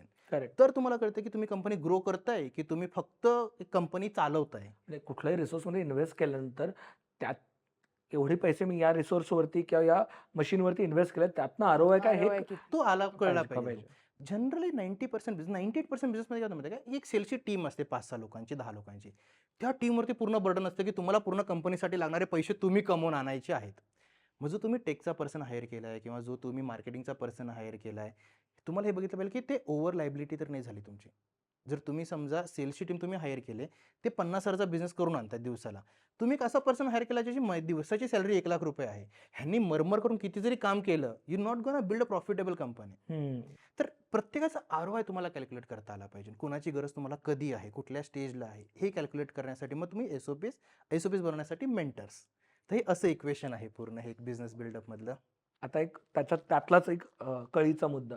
तुम्ही दोघं नवरा बायको आहात बरोबर. आणि तुम्ही हा बिझनेस सांभाळताय आणि तुम्ही फाउंडर को भांडणं नाहीत का होत? कारण का तिथे डेलिगेशन आहे. घरातलं डेलिगेशन प्लस बिझनेसमधलं डेलिगेशन. हे कसं हँडल करता? कारण का बऱ्याचदा सांगतात, की दोघांनी एकाच धंद्यात काम नका करू. म्हणजे आपल्याकडे खूप सारे मिथ्स आहेत, त्यापैकी एक हे मिथ आहे. I think I will give हां. It to her. भांडणं होत नाही का? खूप होतात. आमचे मतभेद खूप सारे असतात. बट मी त्याला पॉझिटिव्ह वेने घेते. जर तुम्ही स्ट्रेट लाईन ही कुठल्याच गोष्टीसाठी चांगली नसते. तुम्ही कुठल्याही गोष्टीमध्ये ॲग्री व्हाल. So I don't believe in that. भांडण इन द सेन्स की काही गोष्टी असतात ज्याच्यात मी कन्व्हिन्स नसेल, काही गोष्टी असतात ते कन्व्हिन्स नसतील. So we have to stand mutual बॅकग्राऊंडवर आपल्याला यायला लागतं. त्यासाठी ते भांडणं होतात. So that is beneficial for business and actually घर असं काही आमचं नाही आहे. आम्ही 24 तास बिझनेसबद्दलच असतो. आम्ही 12 तास तर आम्ही ऑफिसमध्ये असतो. 9 to 9 आम्ही ऑफिस असतो. त्यानंतर आमचं घरीही आमचं बिझनेस सुरू असतं. मला वाटतं हिने खूपच शुगर कोट केलं. नाही ॲक्च्युली असंच आहे. एक जर आपण माइंडसेट बघितलं तर आधीपासून म्हणजे मी, माझे आई-वडील, त्यांचे आजोबा, त्यांचे ग्रँडफादर आपण नेहमी बघतो की फॅमिली बिझनेसच चालतात. जेव्हा माझे आजोबा शेती करायचे, तेव्हा आजोबा आजी दोघं एकत्र मिळून शेती करायचे. माझे आई-वडील जेव्हा कुठलंही काम करत होते, दोघं एकत्र मिळून करायचे. एखादं दुकान असून दे, PCO बूथ असून दे, कुठलंही दुकान, टेलरिंगचं शॉप असून दे, जनरली हजबंड वाईफच एकत्र चालवतात. Husband wife they are a Toothless tiger. ठीक आहे. ते त्यांच्या बिझनेसमध्ये टायगर असतात, पण ते एकमेकांना हार्म नाही करत. ठीक आहे. दोघांची इच्छा एकच असते की बिझनेस वाढला पाहिजे. भांडणं होतात, झडपा होतात, खूप गोष्टी होतात माहिती आहे का. एकदम मग कधी-कधी BP हाय होतो की नाही यार हे डिसिजन असंच घेतलं पाहिजे. I know better, I have better insight. म्हणजे प्रत्येकाचा एक डिलेमा असतो. फक्त एक मेक शुअर करायचं आहे की it should not become a ego fight. As long as it is a business fight, everything is nice. दोघांचं इंटेंट बिझनेसचं चांगलं होणं आहे तोपर्यंत ठीक आहे. माझं म्हणणं बरोबर आहे म्हटलं तर हां. इगो फाईट नाही झाली पाहिजे ती. द मोमेंट तुम्हाला कुठे वाटतं की ही इगो फाईट होते, यू शुड ऑलवेज रिट्रॅक्ट बॅक. त्याच्यासाठी आपण काय करू शकतो की डिवाइड युअर डिपार्टमेंट्स. हे तुझे डिपार्टमेंट, त्याच्यामध्ये मी नाक लावणार नाही. हे माझं डिपार्टमेंट, त्याच्यामध्ये मी काय पण करेन तू विचारायचं नाही. आणि ऑलवेज फाइंड युअर स्ट्रेंथ्स. मला व्हिज्युअलायझेशन आवडतं, मला टेक आवडतं, तर मी त्याच्यामध्ये काम करतो. प्रियाला फायनान्स आवडतात, ऑपरेशन्स आवडतात, त्याच्यामध्ये काम करते. ऑपरेशन्समध्ये किंवा फायनान्समध्ये काय डिसिजन घ्यायचं आहे तो टोटल तिचा कॉल आहे. मी त्याच्यामध्ये बिलकुल इंटरफेअर करत नाही. मी माझं ओपिनियन देऊ शकतो, पण इंटरफेरन्स नाही करू शकत की एकदा त्यांनी डिसिजन घेतलं ना, हां ठीक आहे घेतलं. मी एखादं व्हिज्युअलायझेशन केलं की नाही आपल्याला हे असं मॉड्यूल बनवलं पाहिजे, मग त्याच्यामध्ये ती इंटरॅक्ट करत नाही की बाबा ती ओपिनियन देते, पण ती हे नाही म्हणत की असं केलं नाही पाहिजे. आम्ही प्रत्येक गोष्टीवर इनपुट्स एकमेकांचे नक्की घेतो. आणि बट डिसिजन अल्टिमेटली जो हे डिपार्टमेंट हेड करतो त्याचा असतो. दुसरी महत्त्वाची गोष्ट, एका कंपनीमध्ये ना एक ऑपरेशन करणारा माणूस म्हणजे व्हिज्युअलाइज करतो, एक कंपनीची दिशा ठरवणारा माणूस असतो तो, आणि फायनान्स आणि ऑपरेशन करणारा माणूस असतो तो. हे दोघं नेहमी वेगळे हवेत. हे दोघं जर एक झाले तर मग ती कंपनी, फायनान्सची मात्र वाट लागेल. मग ती वाट लागते कंपनीची. तुम्ही कधी प्रॉफिटेबल नाही होऊ शकत. एक व्हिज्युअलायझर असतो ना, त्याला खूप साऱ्या ग्रेट गोष्टी बनायच्या असतात कंटिन्युअसली. उदाहरणार्थ जेव्हा तुम्ही हे चालू केलं, जेव्हा तुम्ही व्हिज्युअल करता की नाही यार मला बॅकड्रॉप असे पाहिजेत, मला हा पण कलरचा पडदा पाहिजे, हा पण कलरचा पडदा पाहिजे, मला एवढे प्लांट्स पाहिजे, व्हिज्युअलायझेशन होतं. जो माणूस फायनान्स मॅनेज करतो तो काय म्हटला, 15,000चं बजेट आहे, त्याच्यात काय बसवू शकतोस ते बसव. व्हिज्युअलायझेशन करणारा मात्र हे मला इतकं ते अगदी इतकं लागलंय मला आता. सो एक व्हिज्युअलाइज करणं खूपच सोपं असतं, पण ते बजेटमध्ये बसवणं. उदाहरणार्थ समजा आता एखादा पिक्चर तुम्हाला बनवायचा आहे, तुम्ही बसून व्हिज्युअलाइज केलं की 4 हेलिकॉप्टर आले आकाशामध्ये एकमेकांना धडकले आणि हिरोने खाली उडी मारली. व्हिज्युअलाइज करायला 1 मिनिटं लागला. पण जेव्हा त्याला ते बनवायचं असतं, 4 हेलिकॉप्टर आणायचे, त्यांना हवेत उडवायचं, त्यांना धडकवायचं, आणि मग ते खाली लोक त्याच्यातून हिरो खाली उडी मारून येणार. कॉस्ट किती इन्व्हॉल्ड आहे, ऑपरेशन्स किती इन्व्हॉल्ड आहे. त्यामुळे हे 2 वेगळे पर्सन हवेत. हे कंपनीमध्ये असणं खूप गरजेचं आहे. ज्या DOजमध्ये आपण जे बघतो, जे बिझनेसमध्ये ना की नवरा बायको काम करतात आणि त्यांनी हे सेग्रिगेशन खूप इफेक्टिव्हली केलेलं आहे, ते बिझनेस मोठे होतातच. नाईस.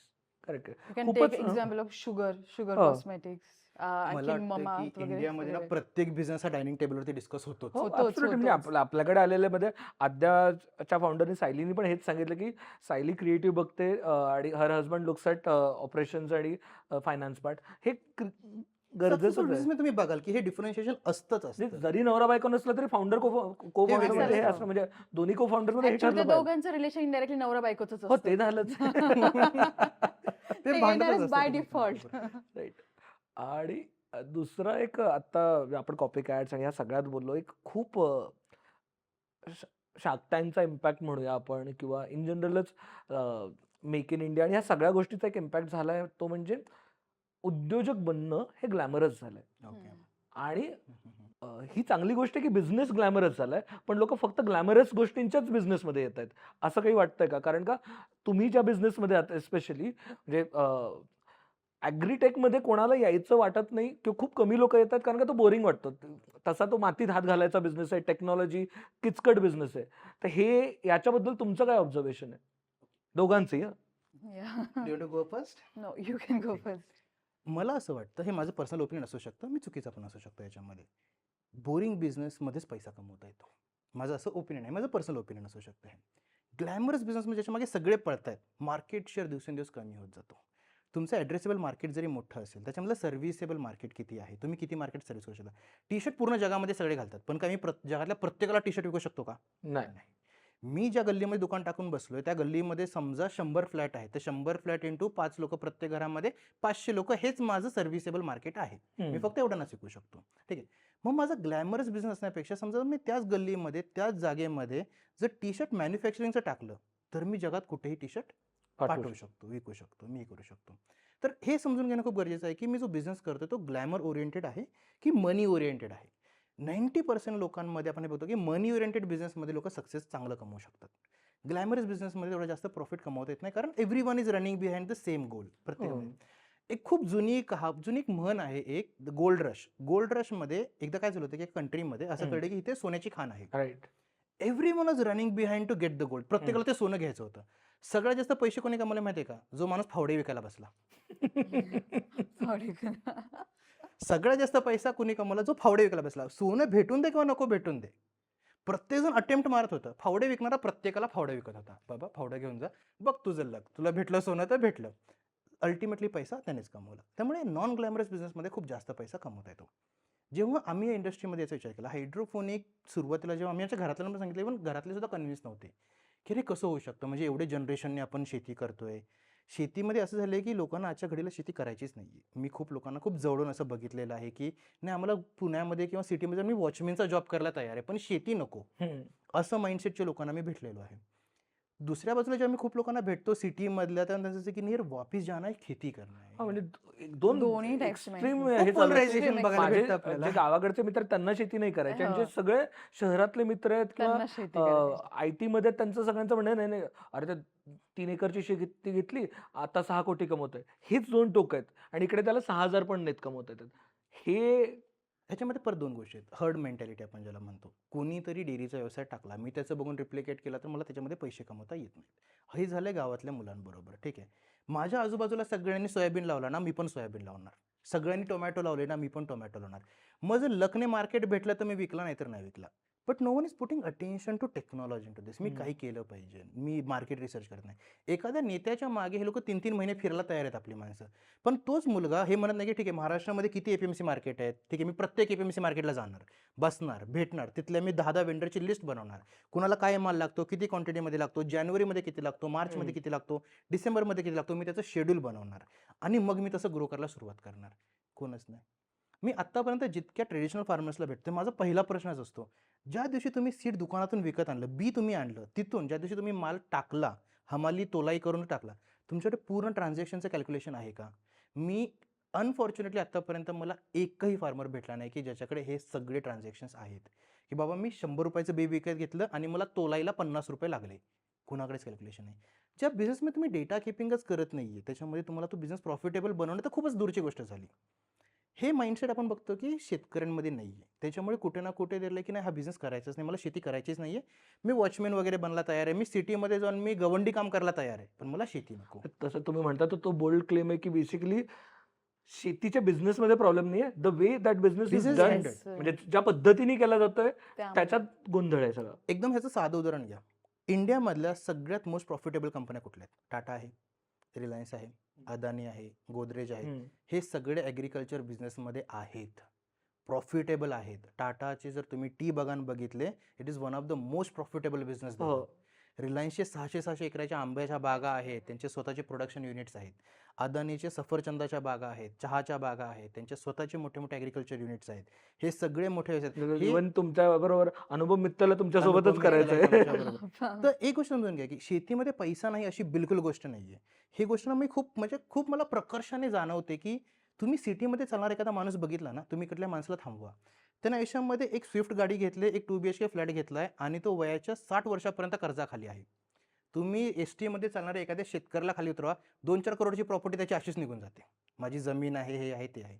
त्याने जेव्हा मुलीचं लग्न करतो ना तो एका वर्षामध्ये नील करतो. ट्रॅक्टर घेतो ना, एका वर्षामध्ये नील करतो. घर बांधायला काढतो ना, चांगलं घर बांधतो, 1-2 वर्षामध्ये नील करतो. शेतकऱ्यांकडे फायनान्सेस आहेत, पण फायनान्सेस लिटरसी नाही आहे. गव्हर्नमेंटला सगळ्यात जास्त किंवा गव्हर्नमेंटला किंवा कुणालाही सगळ्यात जास्त काम केलं पाहिजे तर हे प्रोसेसेस बनवणं, टेक्नॉलॉजी शेतकऱ्याच्या हातामध्ये आणणं आणि त्यांना फायनान्शियल लिटरसी देणं, ही खूप महत्त्वाची गोष्ट आहे. जसं की फॉर एक्झाम्पल आम्ही हायड्रोपोनिकमध्ये आम्ही टेक्नॉलॉजीचं एम्बेड करतो, की टेक्नॉलॉजीला आम्ही शेतकऱ्यांपर्यंत पोहोचवतोय. त्यामुळे काय होतं, की कंप्लीट डेटा कीपिंग आपल्याकडे आली. किती pH आहे पाण्याचा, किती EC आहे, किती सीड्स गेले, किती फर्टिलायझर लागले, सगळ्या गोष्टींचं कॅल्क्युलेशन करून पर प्लांटची, पर केजीची कॉस्टिंग किती आली हे आपल्याला कळतं. त्याच्यावरती मग मला कळतं, की मी किती मार्जिनवरती विकलं पाहिजे. मी मार्केट रेटपेक्षा कमी विकून सुद्धा मी प्रॉफिटेबल राहू शकतो शेतीमध्ये. हे मला तेव्हाच कळतं जेव्हा मला इनपुट किती लागली हे कळतं. जेव्हा मला इनपुट किती लागली माहिती नाही, मी कुठलं बी वापरायचं मला माहिती नाही, फर्टिलायझर कुठले वापरायचे माहिती नाही, मार्केटमध्ये कुठल्या महिन्यात कुठला रेट असतो ते माहिती नाही, तर सगळाच आंधळाच धंदा चालला असला की मग त्याच्यामध्ये पैसा कमवताच येत नाही. आणि हर्ड फार्मिंगचे ड्रॉबॅक असे आहेत की सगळे ते का त्यामुळे कॉस्टिंग खूप कमी होऊन जाते ॲट ए टाइम. जसं कांद्याला भाव मिळाला सगळे कांदाच करणार. मग ते काय होतं मार्केटमध्ये एवढं जास्त प्रोडक्शन होतं की त्याचा रेट कमी होता. सो प्लॅनिंग करून जर त्यांनी प्रॉपर शेती केली तर ती खूप प्रॉफिटेबल हे होऊ शकते. हार्ड ट्रूथ आहे. शेतकऱ्यांना हे ऐकायला आवडेल की नाही आवडेल मला माहिती नाही, पण 98% शेतकरी हे डोळ्यावरती पट्टी बांधून बकऱ्यांसारखी शेती करतात. तुम्हाला तुमच्या शेतीचं नॉलेज खूपच कमी की तुम्ही घेताय. ते टाइम स्पेंडच करायला मागत नाही, की मला माझ्या ॲग्रिकल्चरबद्दल नॉलेज हवं. एखाद्या शेतकऱ्याला एखादा प्रॉब्लेम आला, तो सगळ्यात पहिला कोणाकडे पळतो माहिती आहे का? फर्टिलायझरच्या दुकानामध्ये जे शॉप आहे. बाबा मला असं-असं झालेलं आहे. मग शॉपवाला काय करतो? मागे आपल्या रॅककडे बघतो, माझ्याकडे कुठला माल खपला नाहीये. किंवा मला कुठे जास्त मार्जिन मला कुठे जास्त मार्जिन आहे. मग तो ती बाटली उचलतो आणि म्हणतो, "हे लावा, हे स्प्रे करा, तुम्हाला रिझल्ट येईल." तो जातो स्प्रे करतो, 4 दिवसानंतर परत येतो. अहो रिझल्ट नाही आला. मग दुसरा बघतो, दुसरी बाटली काढतो, ब्रँड चेंज, सगळं चेंज, ही मारा. ह्याने 2-3 वेळा स्प्रे घेतल्याच्या नंतर काय म्हणतो, "नाही यार, ह्याचा दुकानाचा रिझल्टच येत नाही." मी दुकान बदलतो. तो दुसऱ्या दुकानात जातो. दुसऱ्या दुकानात परत स्टोरी, 0 पासून सुरुवात. माझ्याकडे कुठला माल खपला नाहीये. पण तो शेतकरी हा विचार करत, की यार आज गव्हर्नमेंटने इतक्या साऱ्या ॲग्रिकल्चर युनिव्हर्सिटीज बनवलेल्या आहेत. तुम्ही हळद करताय ना, तुम्ही ॲग्रिकल्चर युनिव्हर्सिटीमध्ये जा. तिकडे मेंटर्स आहेत. ते तुम्हाला स्टार्ट टू एंडपर्यंत पूर्ण नॉलेज देतात. Get connected with them. बारामतीमध्ये, पुण्यामध्ये खूप साऱ्या युनिव्हर्सिटीज आहेत. पण शेतकरी तिथपर्यंत पोहोचतच नाही. ॲप्स पण येतात आणि बऱ्यापैकी हां, तिथे स्कॅन करून पण तुम्ही करू शकता. करू शकता. एज्युकेशन खूप महत्वाचा रोल प्ले करेल फार्मिंगमध्ये. तुम्ही Digital तिथपर्यंत farming मध्ये. पोहोचा, माहिती घ्या. मेंटर्स आहेत, इंडस्ट्री लीडर्स आहेत. तुम्ही त्यांना विचारा, की काय केलं पाहिजे, कसं केलं. एक शेतकरी आमच्या गावामध्ये, मी जिथे साताऱ्याचा आहे, 3 जनरेशनपासून हळदीचं उत्पादन घेतात, पण त्यांना कुरकुमीन काय असतं माहिती नाही. कुरकुमीनच्या पर्सेंटेजवरती हळदीचा रेट डिसाईड होतो. बापरे, कर्क्युमिन नाही माहिती म्हटलं तर अवघडच आहे. Of हळदीचं course उत्पादन नाही, हे घेतायत माहिती ते. नसतंच म्हणजे 30-30, farmers ला. 40-40 वर्ष हळदीचं उत्पादन चाललंय त्यांचं, पण त्यांना कुरकुमीन काय असतं ते माहिती नाही. मग तुम्ही कसं प्रॉफिटेबल बनवणार त्या बरोबर आहे. शेतीला? त्यासाठी एज्युकेशन खूप महत्वाचं आहे. गव्हर्नमेंटने ॲक्च्युअली एज्युकेट करायला हवं फार्मर्सला आणि इव्हन फार्मर्सनी पण स्वतः जाऊन एफर्ट्स घ्यायला हवे एज्युकेशन. म्हणजे आता तर भरपूर इतक्या साऱ्या गोष्टी अवेलेबल, युट्यूब आहे, फोन आहे, गुगल आहे, तुम्ही भरपूर साऱ्या गोष्टी करू शकता. हो, थँकफुली बरेच जण युट्यूबर म्हणजे आमचे जे मित्र आहेत इंडियन फार्मर्स नावाचं, त्यांचं केवढं मोठं युट्यूब चॅनल आहे. ते संतोष मराठीत, sir. हिंदीत संतोष, संतोष हां. केवढं काम आहे तो त्यांचं. विट्यामध्ये बसून हो. तो माणूस पूर्ण इंडियाला एज्युकेट इंडियातला टॉप युट्यूबर आहे तो ऍग्रिकल्चर मध्ये, विट्यात बसून आमच्या गावचं आहे. तर ऍक्च्युली कसं झालं माहिती आहे का, आता जे सिटीमध्ये जे लोक राहतात ना, now they have access to all this data. त्यांना माहिती आहे कुठल्या एपीएमसीला काय रेट चाललाय, कुठल्या महिन्यामध्ये कुठली कमोडिटी चांगलं कमवून येते. नाव दे अंडरस्टँड की यार हे निटीग्रिटीज आहेत ॲग्रिकल्चरचे. If I am able to solve this, मी हे सॉल्व केलं, I can make profit into this. त्यामुळे त्यांचा इंटरेस्ट आहे की मला ॲग्रिकल्चरमध्ये जायचं. जे ऑलरेडी ॲग्रिकल्चरमध्ये आहेत त्यांना हा इन्फॉर्मेशन ॲक्सेस नसल्यामुळे त्यांना मग त्या ॲग्रिकल्चरमध्ये काहीतरी मोठं करता येत नाही आहे. तर हा एक खूप मोठी दरी आपण म्हणू शकतो, एक गॅप आहे. क्रायझरमधून आम्ही कुठे ना कुठे ती दरी सॉल्व्ह करायचा प्रयत्न करतोय. बघू, जास्तीत जास्त शेतकऱ्यांना एज्युकेट करूया आपण. आपल्या चॅनल थ्रू पण खूप लोकांना कळेल. पण इंडियन फार्मर संतोष पण खूप चांगलं काम करतोय. लोकांना टेक्नॉलॉजी सांगतात, काय केलं पाहिजे, कसं केलं पाहिजे. हे एज्युकेशन खूप जास्त महत्त्वाचं आहे मला वाटतं. आणि बेसिकली जर यंग लोकांनी, यंग मुलांनी जर FPO सारख्या संस्था बनून जर प्रोडक्शन प्लॅनिंग करून प्रोडक्ट्स घेतले आणि ते एंड कन्झ्युमरला विकले तर त्याच्यामध्ये मार्जिनही खूप चांगलं आहे. सो आपल्या यंग लोकांनी ह्या पद्धतीने विचार करायची पण खूप गरज आहे. हो, बरोबर. नेटवर्क एकत्र येऊन येस येस खूप फायदा करून खूप. घेतला आणि लोकांनी. तुम्ही बल्कमध्ये जेव्हा प्रोड्यूस करताय, कंट्रोल तुमच्याकडे असतो. हम्म. तुम्हाला सेलिंग प्राइस काय करायची, मार्केट कसं तोडायचंय, म्हणजे जास्त बार्गेनिंग पॉवर येते. येस तुमच्याकडे जास्त बार्गेनिंग पॉवर येते. दुसरी एक महत्त्वाची गोष्ट मी बघितली ना, मी जितक्या पण लोकांना भेटतो त्यांना म्हटलं की आपण प्रोटेक्टेड कल्टिवेशन पॉलीहाऊसचा प्रकल्प आपण करून त्याच्यामध्ये चांगले पैसे कमवू शकतो. पहिली गोष्ट लोकांमध्ये असे सबसिडी किती भेटणार, सबसिडी अरे प्रॉफिट किती भेटणार हा प्रश्न हवा तुम्हाला. सबसिडी किती भेटणार, सबसिडी घेणार ते पॉलिहाऊस नंतर बंद. तुम्ही कमवणार किती Simple. पैसे हा प्रश्न हवा का सबसिडी किती भेटणार हा प्रश्न हवा तुम्हाला. मला गोठा चालू करायचा सबसिडी किती भेटणार, मला शौचालय बांधायचे सबसिडी किती भेटणार. एक्झॅक्टली. आपले So, फार्मर्स सबसिडी फोकस्ड. पूर्ण ॲग्रिकल्चर इकॉनॉमी सबसिडीच्या अराउंड जशी डेव्हलप झाले ना, सबसिडी लॉंग टर्ममध्ये कधीच कोणासाठी बेनिफिशियल नाही झाली. हम्म. तुम्ही खूप एक्झाम्पल घेऊ शकता नेदरलँडचं किंवा मोठमोठ्या तुम्ही कंट्रीज एक्झाम्पल घेऊ शकता. डेअरी उद्योग की खूप मोठ्या प्रमाणामध्ये बनला आहे मोठ्या मोठ्या कंट्रीजमध्ये. गव्हर्नमेंटने सबसिडी 100% काढून टाकलेली आहे, तेव्हा ते बिझनेस बनलेले आहेत. तुम्ही अमूलचं एक्झाम्पल घ्या. अमूल सबसिडीवरती मिल्क नाही चालत, त्यांनी स्वतःची पॉलिसीज बनवली आहेत, त्याच्यावरती अमूल बिझनेस चालतो. महाराष्ट्रामध्ये कर्नाटकमध्ये आपण दुधावरती सबसिडी देतोय, प्रत्येक गोष्टी सबसिडी देतोय. तुम्ही सबसिडीने शेतकऱ्यांना ना तुम्ही पांगळं करताय. तुम्ही त्यांना एज्युकेट करा, त्यांना नॉलेज द्या, लोन्स द्या, त्यांना लोन द्या, त्यांना सांगा की तुम्हाला रिपे करायचं आहे, ते लोन वापरायचं कसं ह्याचं नॉलेज द्या, ह्याचं एज्युकेशन द्या. त्याच्यानंतर ॲग्रिकल्चर इंडस्ट्री खूप मोठी होईल असं मला वाटतं. सबसिडीच्या कुबड्या आपल्याला ना हळूहळू सरकारने कमी केल्या पाहिजेत. पण झालं कसं की पॉलिटिशियन लोकांना झालं की मी जोपर्यंत पैसे देतो तोपर्यंत मला वोट भेटतात, तर I need some loophole की मी पैसे देत राहावे, मला वोट भेटत राहावेत. तो कुठेतरी एक politician loophole socio political स्ट्रक्चरनीच ते कुबडं केलंय. कुबडं केलंय. ॲक्च्युली असं नाही, मी मीन्स फार्मिंग बॅकग्राऊंडमध्ये माझं जे माहेरचं आहेत सगळे माझे वडील भाऊ शेती करतात. आणि लिटरली ह्या वर्षात त्यांनी 20 लाखाचं प्रोडक्शन केलं आहे फार्मिंगमधनं. हा तर कुठला एक मीन्स आपण जॉबचं बघितलं 5 to 6 लाख आपल्याला पॅकेज असतं, हा. त्या पॅकेजमध्ये सगळं चालतं. त्यांनी 20 लाखामधनं लेट्स से आपण 5 लाख किंवा 50% आपण एक्सपेन्स समजू, हा. 50% प्रॉफिट राहिलं आहे. सो हे बिझनेस सारखं विचार करायला हवं आहे. त्यांनी मल्टिपल प्रोडक्ट्स घेतले, मल्टिपल प्रोडक्शन घेतलं, एकच नाही. हळद फार्मिंग सगळ्यात मोठा प्रॉब्लेम आहे फार्मिंगमधला. तुम्ही मल्टिपल वेगवेगळे प्रोडक्ट्स ट्राय करा. हळदीला खूप कॉस्ट आहे, तुम्ही जिंजरला खूप कॉस्ट आहे. आता 10,000 टननी चाललंय, म्हणजे त्याचं कॉस्ट किती आणि त्याचं प्रोडक्शन पण खूप आहे. हम्म. पण त्याने तुम्हाला रिसर्च करून फार्मिंग करा, ते खूप प्रॉफिटेबल आहे. रिसर्च करून केलेली फार्मिंग कधीही मी प्रॉफिटेबल. आपल्या व्ह्युअरसाठी मी गोष्ट सांगतो. हॉपशूट नावाचा एक प्रकार आहे. हम्म. हॉपशूटबद्दल तुम्ही माहिती घ्या. 35,000 ते 40,000 रुपये किलोने विकलं जातं. अरे लावा ना तुम्ही तुमच्या आयुष्यातले 2 महिने त्याच्यावरती. करा ना रिसर्च इन डेप्थमध्ये. काय लागतं, इनट मीडिया कुठला लागतो, फर्टिलायझर काय लागतात. 2 महिने काहीच काम न करता दिवस रात्र घ्या ना झोकून स्वतःला हॉपशूटमध्ये आणि काढा ना प्रोडक्शन. कोण थांबवणार आहे तुम्हाला श्रीमंत बनण्यापासून? घ्या ना, असे क्रॉप्स आहेत ज्याची डिमांड आहे. मशरूमचं घ्या एक्झाम्पल, सीताके मशरूम वगैरे. प्राईस सेन्सिटिव्ह मार्केट नाही आहे ते, म्हणजे प्रीमियम मार्केटमध्ये तुम्ही विकू शकता. घ्या ना तुम्ही, ट्रेडिशनल अंडरस्टँडिंग घ्या. थिंकिंग थोडी बदलायला So पाहिजे. basically ट्रेडिशनल क्रॉप जे बिझनेसचं नॉलेज हे आहे की काय डिमांड आहे बघा, हा, त्याच्यानुसार प्रोड्यूस करा, त्याच्यानुसार त्या produce करा. पद्धतीने हे करा. एक्झॅक्टली. कुठेतरी एखादी गोष्ट फेमस होते, मध्येच कोणतरी म्हणतं YouTubeवरती की काळी हळदीने खूप जास्त पैसे कमवतात, टाळे उघडतात, हे सगळेजण लागले काळी हळद करायला. कोणतरी मध्ये इथं म्हणते की आपण कोंबड्या पाळून, देशी गावरान कोंबड्या पाळून आपण चांगले पैसे कमवू शकतो. हे सगळं अख्खी गावाच्या गावं लागले स्वतः कोंबडी रिसर्च पालनाच्या केल्याशिवाय मागे. नाही Yes, विश्वास स्वतः ठेवला पाहिजे. रिसर्च करायला म्हणजे हवं. बिझनेसचं टॅक्टिक आहे तेच. आणि तेच. मुळात फार्मिंग शेतीला ऍक्च्युली बिझनेस फार्मिंग बिझनेस आणि आहे तेच. त्याच्या पद्धतीनेच त्याला काम करायला पाहिजे. आणि फायनान्शियल प्लॅनिंग आपली करायला माणसं पाहिजे. इतके भाजलेत ना याच्यामध्ये, आणि दर 2 वर्षाला कोण ना कोण येत असतं. इमू फार्मिंग येतं, त्याच्यानंतर कडकनाथ कोंबड्यांचं हा. येतं, त्याच्यानंतर मध्येच कुठलं तरी येतं, गोल्डन राईसचं येतं.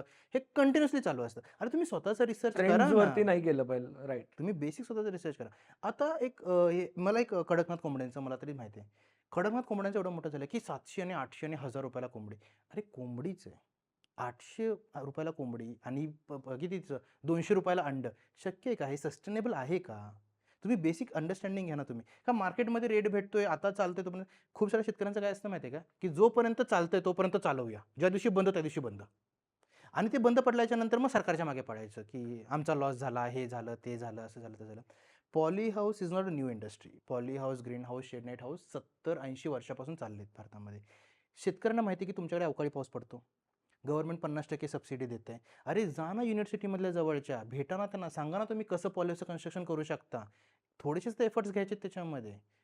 पण जबरदस्ती नाही, कसं करायचं, काय आणि आता करायचं. आपल्याकडे इतके छान रिसोर्सेस झालेत, युट्यूब चॅनल्स झालेत, युनिव्हर्सिटीज झाल्यात, ॲप्स झालेत, जिथे तुम्ही सक्सेसफुल फार्मर्सना जाऊन भेटू शकता, Exactly. तिथं नॉलेज घेऊ शकता. आणि महाराष्ट्राची सगळ्यात एक गोल्डन गोष्ट काय आहे माहिती आहे का, आपल्याकडे ना कम्युनिटी अप्रोच आहे. खूप आधीपासून आपण बघत आलो की अगदी यशवंतराव चव्हाण साहेबांपासून मध्ये कम्युनिटी अप्रोच आहे. तुम्ही कुठल्याही फार्मरला जाऊन भेटला आणि एखादी गोष्ट विचारली, तो फार्मर तुम्हाला कधीच म्हणत नाही की मी सांगणार नाही जा. मला जरी कोण भेटायला आलं की मला हायड्रोपोनिक करायचं आहे, मला सांगा काहीतरी माहिती. आम्ही 2-2 तास बसून एक्सप्लेन करतो, की हे असं आहे, असं केलं पाहिजे. मी कितीतरी फार्मर्सला जाऊन भेटलोय. मी दिवस-दिवस त्यांच्याबरोबर स्पेंड केलाय, की आम्हाला हे असं-असं बनवायचं आहे, काय केलं पाहिजे? हायड्रोपोनिक इंडस्ट्रीमध्ये आम्ही जे आलो, मी कम्प्युटर इंजिनिअरिंग बॅकग्राऊंडमधून आलो. इनिशियली मला तेवढं जास्त नॉलेज नव्हतं याच्यामध्ये. अँचेस्टर आमची ॲग्रीकल्चर लँड होती. आई-वडिलांकडून आम्हाला ॲग्रीकल्चरबद्दल नॉलेज होतं. पण हे टोटल नवीन टेक्नॉलॉजीबद्दल माहिती नव्हतं. कितीतरी शेतकऱ्यांनी त्यांच्या बाजूला बसवून, त्यांच्या ताटाशेजारी ताट ठेवून जेवून मी त्यांच्याकडून शिकलेलो आहे, की ॲग्रीकल्चर इंडियामध्ये कसं डेव्हलप होतं, कसं चालतं, कसं झालं पाहिजे, काय-काय गोष्टी आपण लक्षात ठेवल्या पाहिजेत. तर एक कम्युनिटी अप्रोच आपल्याकडे ऑलरेडी आहे, इनबिल्ड आहे, आपल्या DNA आहे तो. फक्त लोकं बाहेर पडून ना माहिती घ्यायचा प्रयत्न करत नाहीत. Wow! Thank you so much. आज म्हणजे पूर्ण खडेबोल आहेत सगळ्यांसाठी. छान कान टोचलेत. गरजेचे आहेत. कारण का कोणीतरी येऊन चित्र दाखवणं गरजेचं आहे. तुमच्या दोघांचं खूप खूप धन्यवाद. तुम्ही पूर्ण बिझनेस कसा पिच करायचा, काय गोष्टी चुका टाळायच्या, काय पद्धतीने बिल्ड करायचा, काय पद्धतीने पोहोचवायचा, ह्याला एक छान दिशा दिलीत आम्हाला सगळ्यांना आणि त्याबद्दल खूप खूप आभार. जर तुम्ही नवा व्यापार बघत असाल, तर पुढच्या एपिसोडमध्ये तुम्हाला कोणत्या बिझनेस टॉपिकवरती, कोणत्या बिझनेसबद्दल जास्त जाणून घेण्यात इंटरेस्ट असेल, हे प्लीज कमेंटमध्ये कळवा. आणि जर कुठेही आमचा पॉडकास्ट ऐकत असाल, तर प्लीज फॉलो करायला विसरू नका. आणि यूट्यूबला तुम्ही सबस्क्राईब केलं असेल, हे मी अझ्युम करतोय. नसेल केलं तर याद राखा. धन्यवाद. लोभ असावा.